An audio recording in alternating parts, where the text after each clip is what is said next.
everybody, Jack Powers back with you and back to the Chronicles of Captivity. This is Chronicle 10. In Chronicle number 9, we looked at the trial, the bank robbery trial that occurred in Tampa, Florida in 1989. And we heard about how this went, how I actually won a hung jury representing myself.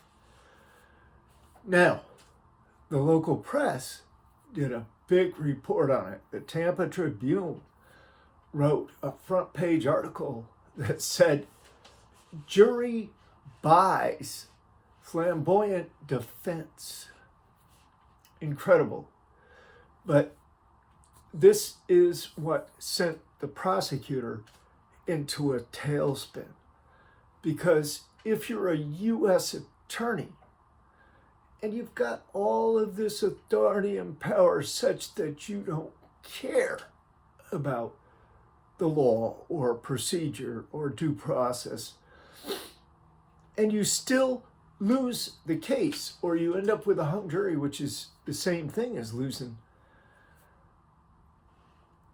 you're probably not going to go very far in your career because you lost to pro se defendant, criminal defendant representing himself, and he wins a hung jury against an assistant U.S. attorney. A U.S. attorney became a laughingstock. It drove him so mad that the judge, when he rescheduled the case for retrial over my objections, I'm writing the motions for a judgment of acquittal, et cetera, and so on. I tried to file appeal on double jeopardy grounds. When that was denied, everything was just smashed down. They didn't follow any of the Constitution or laws of the United States at all. They just threw all that to the side, which is what they do when they really, really want to convict someone. When they're frothing at the mouth, they will throw all of that shit to the side. That don't mean nothing. They're going to get you if they want you. So the judge, this old cantankerous judge, went ahead and scheduled really a new trial. And it was going to start like in a month and a half after the first one. Very quickly for a federal court. But the prosecutor was mad. He was not just pissed off, he went a little loony in his head. We went before a magistrate to talk about witness subpoenas that I was requesting the court for. And the prosecutor showed up. It was a beautiful sunny day. It's a Florida day. Beautiful, sunny, nice weather.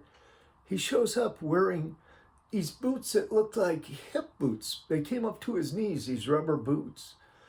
And he was carrying an umbrella that he still had unfolded and was carrying it like over his head into the courtroom. And he didn't sit at the prosecution table where the others, the FBI agents and his assistants were waiting for him. He went over and sat in the front row way on the other side of the spectator section on the defendant's side of the courtroom. And the magistrate judge was like, "Mr. Schmidt, what is this? What is going on with you?" And he mumbled something and babbled something, and finally he folded up his umbrella and put it under his arm and went over to the table, prosecutor's table, and sat down. But that's how affected he was by this turn of events. So in the next trial, they decided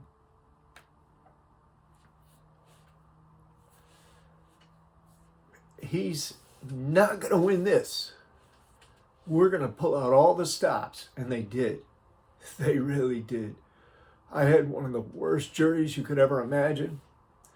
This old cantankerous judge. I had this prosecutor who now knew that he could do whatever he wanted to do, whatever it was.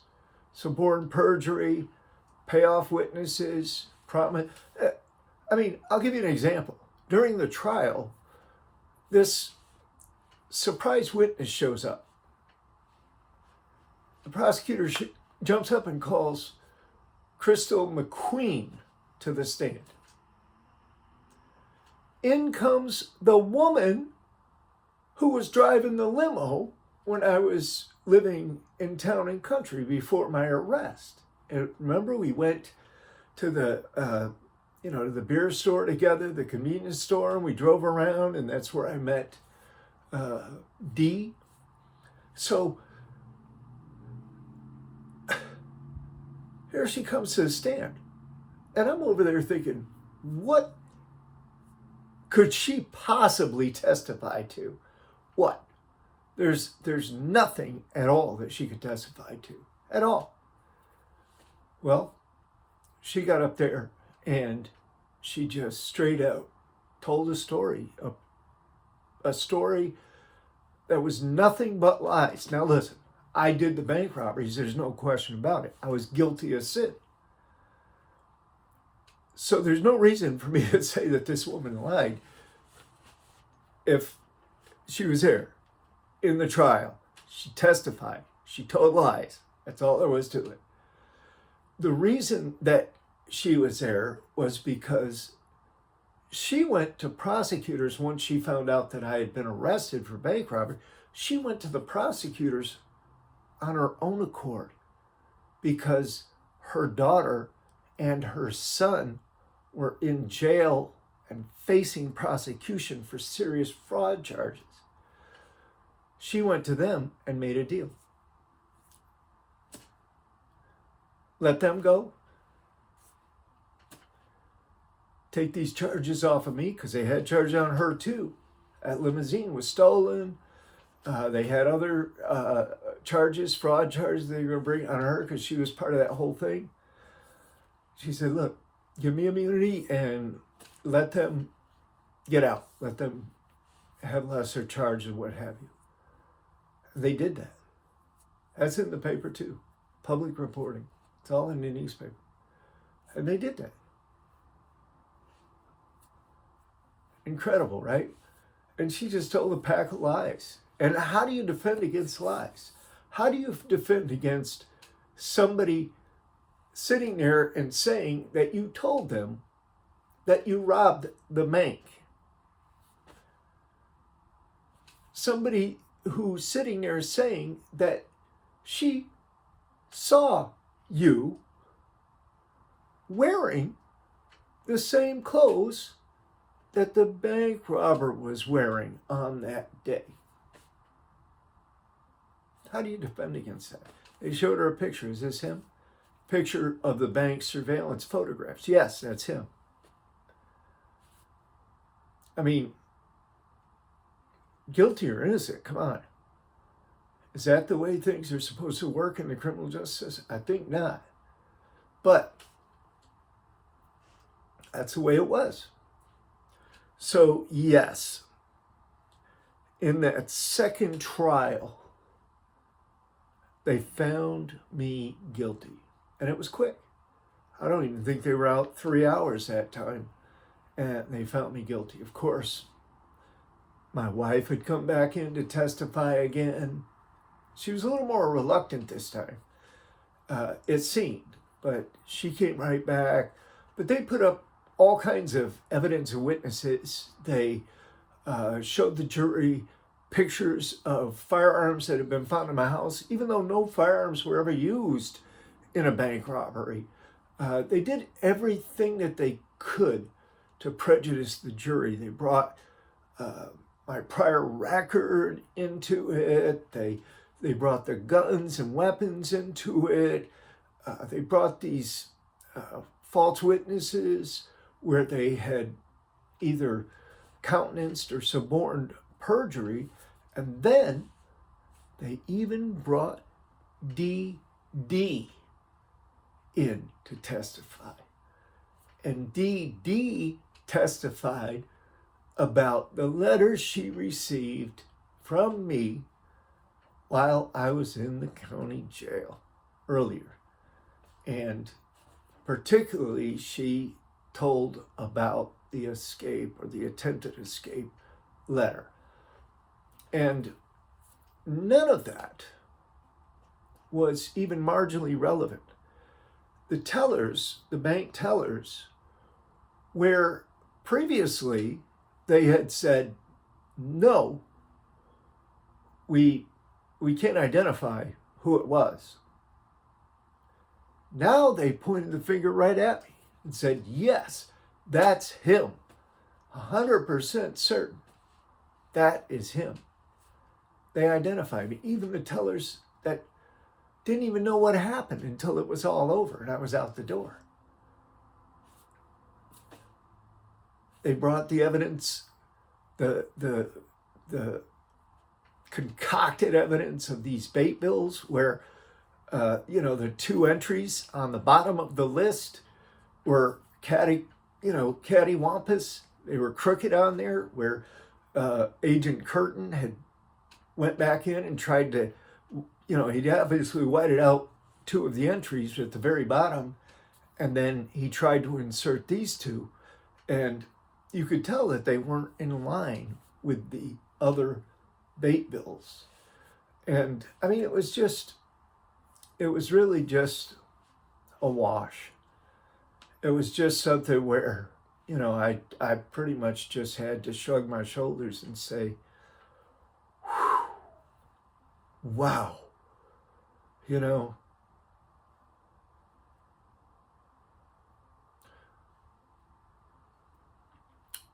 not a level playing field, not even close.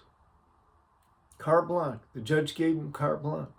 I even asked him at one point during the second trial, what are you going to do about this prosecutor? Suborning perjury, putting up evidence that he knows is irrelevant to this charge, bringing in these witnesses that he absolutely knows is lying to testify here, to identify me as the culprit, bringing all these other witnesses and all these extraneous acts into this just to prejudice the jury against me.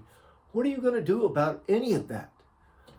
And the judge said very candidly, I'm not going to do anything about it. I said, there it is there. There it is there. And so it was. I was convicted on the bank robberies and possession of a stolen motor vehicle, and a sentencing date was scheduled. And the sentencing date was like a month away. They had me on the fast track to the penitentiary, trust me. They just wanted to hammer me and then get rid of me, get me out of there at all costs. They didn't give a rat's ass. There was no law. There was nothing. And the whole time I'm thinking, okay, well, they went ahead and did all this at this level, but surely these judges on the Court of Appeals, the 11th Circuit, surely when they look at this record, they're going to see what happened here. They're surely going to reverse this. I'll go back. This time I'll make some kind of a plea deal and I'll just take what I can get because I know how they're going to be now, how dirty they are, how nasty they are. So, yeah, I mean, and I'll tell you about what happened with the appeals later on. Just stuff that, it's unbelievable. It's unbelievable, but it's perfectly true. Every single word of it. So, yeah, the second trial didn't come off too well. And then the prosecutor even went further after the second trial with a guilty verdict. The prosecutor went back to the grand jury and superseded the second indictment, added on 6 additional charges that were just, they were duplicitous. They were just, they were covered in the other counts of that indictment, or there just wasn't enough evidence to ever charge them previously. And I'll give you an example. When they searched my house, they found a $20 counterfeit bill in a drawer, a desk drawer in my office. One $20 counterfeit bill. What was it doing in the desk drawer? I'm going to tell you. It was in the desk drawer because I had found it in change that I'd gotten either from a bank or from this store. I could never say which it came from. But I ended up with this 20 in my hand. It was not a real bill. It was questionable.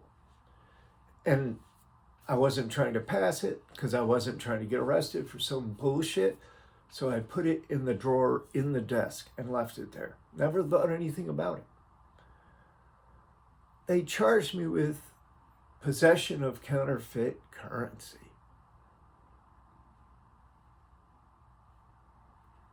And then they got my wife to tell this story about how she suspected me of counterfeiting currency. They had her throw that in there.